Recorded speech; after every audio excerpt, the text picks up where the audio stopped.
할렐루야. 오늘도 수요기도회에 참여하신 교우님들 주님의 이름으로 환영합니다. 지난주에 이어서 오늘까지 온라인으로 수요 성경 공부 기도회 진행을 하겠습니다. 다 같이 사도신경을 암송하심으로 수요 집회 시작하겠습니다.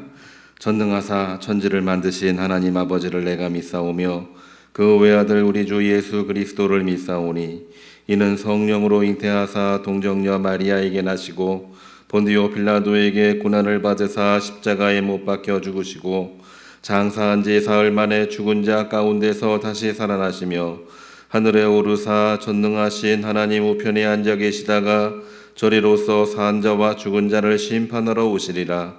성령을 믿사오며 거룩한 공회와 성도가 서로 교통하는 것과 죄를 사하여 주시는 것과 몸이 다시 사는 것과 영원히 사는 것을 믿사옵나이다.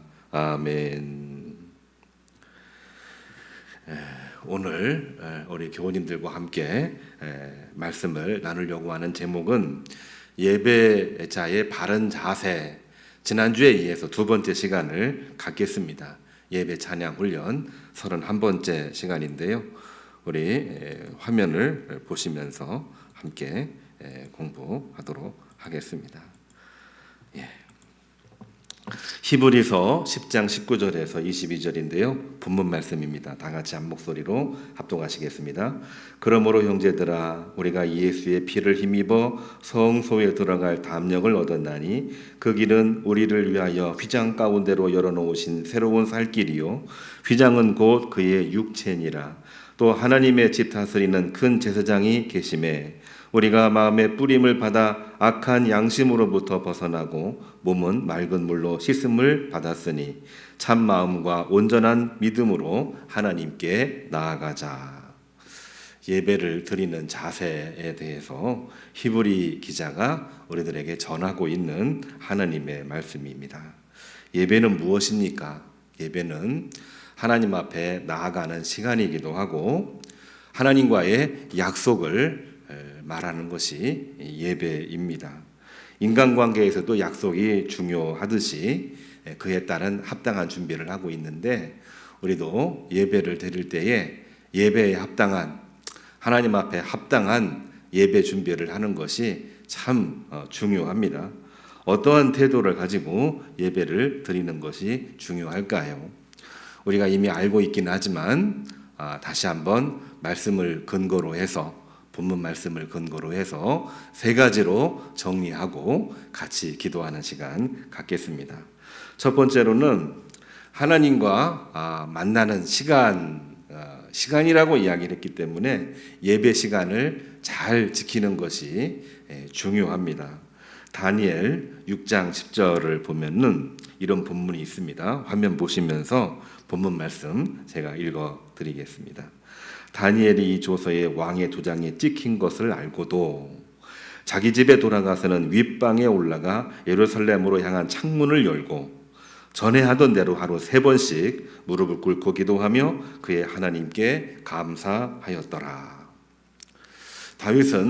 이 다니엘은 왕의 이 칙령을 분명하게 알고 있었어요. 왕 이외에 다른 사람에게 절하거나 기도하는 사람은 사형에 처한다. 이러한 조서와 칙령을 알고 있음에도 불구하고 자기 집에 돌아가서는 하나님 앞에 전에 하던 대로 하루 3번씩 기도했다. 굉장히 중요한 것입니다. 외압과 감시에도 불구하고 하나님 앞에 기도했다라고 하는 것은 그 시간을 지키는 것 자체가 바로 예배라고 하는 것을 분명하게 말해주고 있는 것입니다. 사람에 따라서는 그 시간을 안 지킬 수도 있고 다음에 할 수도 있고 미룰 수도 있고 그런 거긴 하는데 상대방이 중요하다 생각이 되면 우리는 그 시간을 꼭 지키는 것이죠. 상대방이 그렇게 중요한 분이 아니라면은 우리는 그 시간을 무시할 수도 있고 또한 무의식적으로 그거를 소홀히 여길 때도 종종 있습니다. 그렇기 때문에 우리가 예배 시간이라고 하는 것은 하나님 앞에 내 자신을 전부 드리는 시간이다. 그러므로 예배 시간을 지키는 것 자체가 우리들에게는 가장 중요한 예배가 되는 것입니다. 시간이 되면 이 자리에 나와서 하나님 앞에 예배를 드리고, 조금 더 준비를 한다고 한다면은 미리 나와서 예배에 필요한 일들을 몸과 마음 또한 영혼으로 준비하며 하나님 앞에 영광 찬양 돌리는 것이 예배 시간을 지키는 중요한 의미가 되겠지요. 마음속에 준비하고 기도하면 하나님이 얼마나 소중한 분이시고 내가 하나님을 얼마나 사랑하고 계시는지, 사랑하고 있는지 하나님이 그걸 알고 계십니다. 또 그거를 알고 계시는 하나님은 우리를 사랑해 주십니다. 그러므로 우리는 예배 드리는 자세에 있어서 예배 시간을 지키는 것, 이거를 굉장히 소중하게 생각을 해야 됩니다. 한번 생각을 해보시죠. 예배 중간에 온 분들 사실은 조금 뜨끔해야 됩니다. 예, 그렇죠. 예배 중간에 일이 있어서 나가시는 분, 이거 굉장히 우리가 무겁게 봐야 되는 그러한 내용입니다. 예배 전에 미리 와 있어도 우리가 그냥 사람들하고 얘기하는 것도 중요하지만 예배 드리기 전까지 내가 하나님 앞에 어떠한 모습으로 어떠한 마음으로 예배를 드릴까 마음의 준비를 하는 것 자체가 그야말로 예배가 되는 거죠. 예배 시간에 오는 것도 예배고, 예배 시간 전에 와서 마음의 준비를 하는 것도 예배이고, 또 그렇게 준비를 할 때에 예배 처음부터 마지막 시간까지 하나님께서 기뻐 받으시는 예배가 되리라 생각이 됩니다. 자, 오늘 첫 번째는 예배 시간을 잘 지키는 것이다. 알고 있는 거긴 하지만 다시 한번 우리 자신을 바라보면서 확인을 합니다. 두 번째로 넘어갑니다. 찬양 드리는 자세를 가지고 예배를 드려야 됩니다. 찬양은 피조물인 인간이 창조주 하나님께 드리는 가장 귀하고 아름다운 예물입니다. 만약에 예배에 찬양이 없다면 그 예배는 참된 예배라 할 수가 없을 것입니다. 하나님을 찬미하고 하나님 앞에 영광 돌리는 일이 없이는 우리는 예배를 드렸다 말하기가 어렵습니다.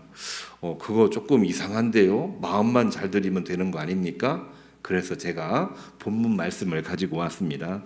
이사야 선지자 이사야 43장 21절 제2 이사야입니다. 포로된 백성들에게 위로하고 격려하면서 그 힘든 중에도 나에게 예배하라, 찬양하라 그 메시지를 주고 있거든요.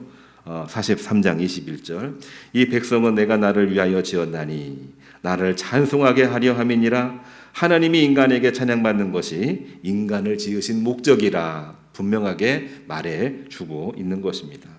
찬양 없는 예배는 마치 이스라엘이 부정한 제물로 제사를 드리는 것과 똑같습니다. 찬양은 하나님을 향한 인간의 절실한 마음을 담아드리는 가장 아름다운 표현입니다. 제가 찬양에 대해서 이야기할 때마다 설교는 사람을 감동시키고 기도는 하나님을 감동시키는데 찬양은 하나님과 사람을 동시에 감동시킨다, 이런 표현을 많이 썼습니다. 찬양은 하나님을 기쁘시게 하는 놀라운 힘이 그 안에 있습니다. 그래서 시편 기자는 이렇게 얘기했습니다. 시편 145편 21절을 보면은 내 입이 여호와의 영예를 말하며, 하나님을 찬미하는 시편 기자의 마음이 들어있지요. 시편 150편 4절에서는 그냥 찬양하지 아니하고 소고치며 춤추어 찬양하며 현악과 퉁소로 찬양하라, 이렇게 기록이 되어 있고요. 역대기 4가 표현이 좀 어려운데 포로에서 돌아올 때에 가장 중추적인 역할을 했던 사람들이 제사장들이었습니다. 에스겔을 중심으로 해서 그 후예들이 우리가 예배를 드리며 구원을 받아야 됩니다 하면서 예배를 소중하게 여기고 회복, 위로를 하면서 모든 포로된 백성들을 고향 땅으로 인도해 내는데, 이 역대계 사가들, 제사장들은 역대하 20장 18절에 이렇게 표현하고 있습니다. 몸을 굽혀 얼굴을 땅에 대고 찬양하라, 찬양하라, 찬양하라. 우리가 하나님 앞에 찬양함이 없이는 하나님 백성 하나님의 자녀가 될 수가 없다고 하는 믿음의 고백이 그 마음속에 들어있는 것입니다. 하나님을 향한 경외감과 진실한 마음을 담아 드리는 예배를 하나님께서는 기쁘게 받으시는 것입니다. 자, 세 번째로 하나님이 기뻐 받으시는 예배 자세는 뭐냐? 순종의 자세를 가져야 됩니다.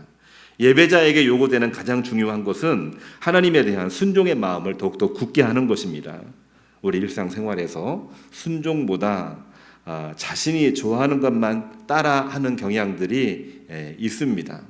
신앙생활 한다고 하면서도 하나님 말씀에 순종하는 것보다 내가 원하는 것을 더 중요하게 여길 때가 많이 있다는 얘기죠. 우리 이야기만이 아니라 우리 성경에도 하나님에 대한 순종보다는 자기가 드리고 싶은, 자기가 하고 싶은 예배를 했다가 사무엘로부터 책망을 들은 사울 왕에 관한 이야기가 나와 있습니다. 사울 왕이 얘기하잖아요. 순종이 제사보다 훨씬 낫다. 순양의 기름보다 하나님 앞에 순종하는 것이 훨씬 더 중요하다. 그러니까 겉으로는 예배 드린다, 겉으로는 신앙인이다, 나는 하나님의 말씀을 가지고 예배를 드린다라고 말을 하고 있지만 마음속으로 하나님을 향하여 순종하는 마음을 얼마나 가지고 있느냐, 그거에 따라서 예배의 자세가 확연하게 드러난다고 하는 것입니다. 왜 이러한 일들이 발생하는 걸까요? 진지하게 그 이유를 살펴보면 하나님이 우리를 선하신 길로 인도하신다는 것에 대해서 전적으로 신뢰하지 못하기 때문입니다. 하나님이 없이는 아무것도 할 수가 없어. 하나님이 나와 함께 계셔야 내가 이 시간 이겨낼 수가 있어. 그 믿음이 확고하다고 한다면 그 어떤 것보다도 하나님 말씀에 순종하는 것을 첫 번째로 여길 수가 있는 것입니다. 우리가 그런 마음이 없다, 왜 나는 그런 생각이 안 들었지 하는 그러한 분들이 계시다고 한다면은 사실은 내가 지금 순종의 영성을 가지고 신앙생활하는 것이 아니라 내가 하고 싶은 예배, 내가 말하고 싶은 말씀, 내가 하고 싶은 믿음의 행위, 이거에 많이 지금 집착해 있는 거라고 해도 과언이 아닙니다. 똑같이 예배를 드리는데 하나님이 받으시는 예배가 있고 받지 않으시는 예배가 있잖아요. 그렇죠? 받으시는 예배가 뭐냐? 하나님이 그 중심을 볼 때에 순종하는 마음을 가지고 예배드리는 사람의 예배를 받으시는 것입니다. 우리는 순종에 대해서 이야기할 때에 아브라함에 관해서는 반드시 이야기를 할 수밖에 없죠. 아브라함은 예배에서 순종의 정신을 분명하게 실천을 했습니다. 아브라함이 100세 때 얻은 외아들 이삭을 번제로 바치라는 하나님의 명령을 받고 순종을 합니다. 아브라함이 아들 이삭을 죽여 번제를 드리는 것은 사실은 자기 자신을 전부 드리는 것과 같은 것입니다. 이게 엄청난 말인데 이 말에 대해서 많은 반론이 생기기도 하죠. 어떻게 하나님의 사람을 제물로 바치라고 하느냐, 이러한 일들이 이제 반론으로 제기될 수 있는데 우리가 성경 이면에 있는 여러 사회 경제적인 종교학적인 그러한 질문을 한번 해보게 되면은 이것은 분명하게 성경에 나와 있습니다. 첫 번째로는 하나님이 아브라함을 시험하시려고 아들 이삭을 바치라고 했다. 이건 성경에 기록되어 있는 내용이죠. 또 한 가지가 있습니다. 주변의 이방 종교들은 인신 제사를 너무나 많이 했습니다. 양과 소와 염소, 비둘기를 잡아서 하나님께 예배를 드리는 것이 아니라 사람을 제물로 쓰는 인신 제사를 많이 했다는 얘기죠. 그런데 인신 제사를 통해서 하나님께 순종하는가 시험을 하고 결국에는 어떻게 하십니까? 사람을 제물로 받으셔야 되는 하나님이 받지 아니하시고 그 사람을 대신해서 어린 양을 준비해 주십니다. 그러므로 여호와 하나님의 종교는 사람을 제물로 받지 아니하고 사람을 살리기 위하여 사람의 죄를 대신해서 죽음을 당할 희생양, 어린 양을 하나님께서는 예비해 두신 것입니다. 이 이야기는 구약 성경에도 나와 있지만 신약 성경에도 우리 인간 인류를 살리시기 위해서 당신의 가장 사랑하는 아들 독생자 예수 그리스도를 희생양으로 준비해 두신 내용과도 긴밀하게 연결되어 있는 것입니다. 그렇기 때문에 다른 이방 우상숭배 종교와 여호와 하나님의 종교를 분명하게 구분하려고 하는 메시지가 이 안에 들어있는 것이죠. 그 점을 우리가 기억을 하면서 이 반론을 우리가 이겨내야 되고요. 그럼에도 불구하고 하나님은 우리 인간에게 그런 명령을 하실 수 있는 분입니다. 우리를 보내시기도 했고 우리를 불러들이시기도 하는 분이 하나님이십니다. 이런 고백을 한 분이 욥이라는 인물이죠. 욥기 12장 1절을 보면은 욥이 모든 재산을 잃고 건강 잃고 또한 가족들을 잃고 또한 친구들까지 다 잃을 수밖에 없는 정말 그 절체절명의 위기 앞에서 하나님 앞에 이렇게 고백을 하고 있습니다. 주신 이도 하나님이시고 가져가신 이도 하나님이시기 때문에 나는 하나님을 부인할 수가 없습니다. 이러한 고백을 하면서 하나님에 대한 믿음을 입증을 했고 하나님을 향한 순종의 마음을 끝까지 가져갔다라고 하는 것입니다. 그 결과 욥은 하나님으로부터 갑절의 은총을 입는 복을 누리게 되고 그 이후로 역사적으로 모든 민족, 모든 세대들에게 믿음의 본이 무엇인지 하나님이 어떤 분이신지를 분명하게 전하고 있는 메시지가 욥을 통해서 나오게 되는 것입니다. 이처럼 예배를 통해 하나님께 순종의 자세를 배우는 것이 진정한 예배의 자세가 아닐까요? 사도 바울도 로마 교회를 향하여 로마서 12장 1절에 이렇게 분명하게 이야기하고 있습니다. 내가 하나님의 모든 자비하심으로 너희를 권하노니 너희 몸을 하나님이 기뻐하시는 거룩한 산 제물로 드리라. 이는 너희가 드릴 영적 예배니라. 하나님이 기뻐하시는 살아있는 제물로 우리 자신을 드리라. 살아있는 제물이 뭡니까? 그것은 순종하는 예배. 하나님 말씀에 순종하고 하나님의 섭리에 순종하는 예배가 우리가 하나님 앞에 드릴 영적 예배라고 하는 것입니다. 진정한 예배는 아름다운 장소나 환경이 만드는 것이 아닙니다.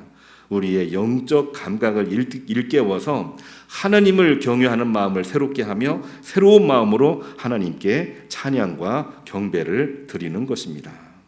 우리가 이러한 마음을 가지고 오늘 또 예배에서 승리하시기를 주님의 이름으로 축복합니다. 예배에서 승리해야 삶 속에서도 승리합니다.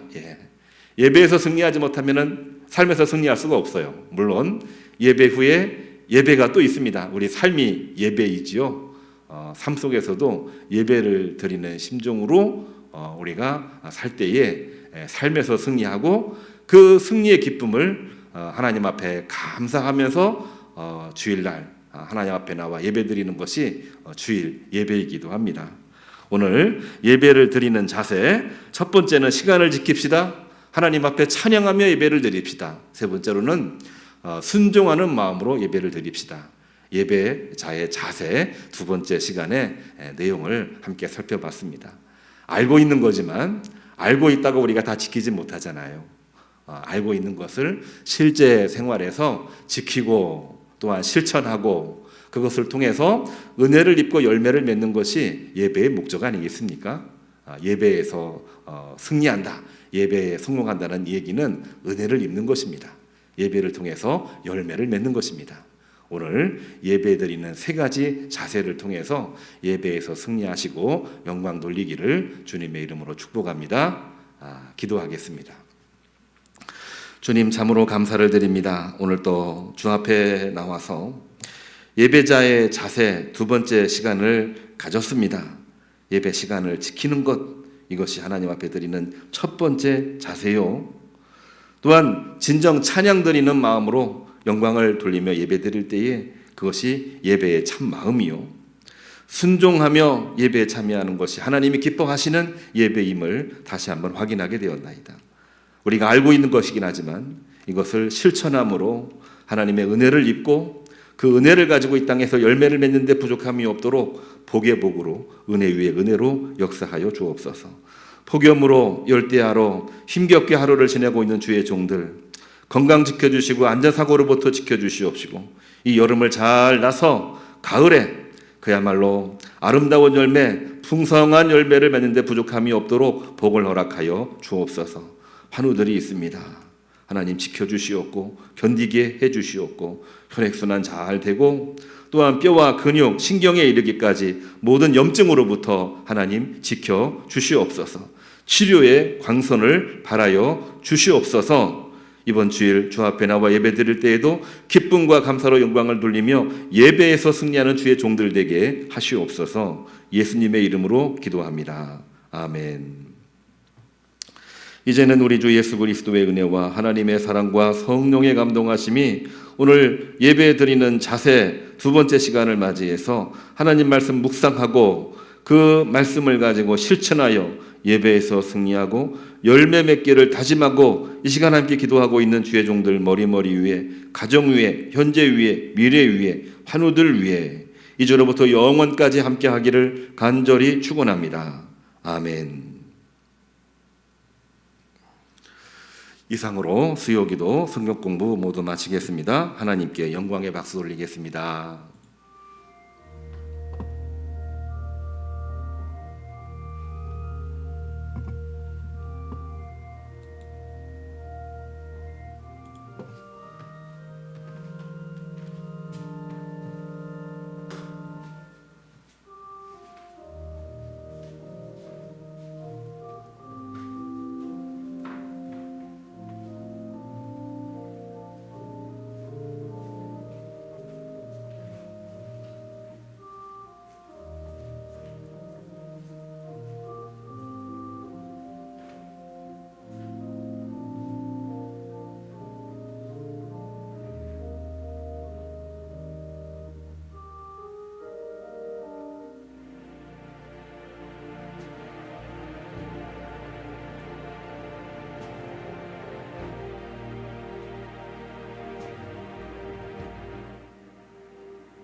생각을 했으면 좋겠습니다.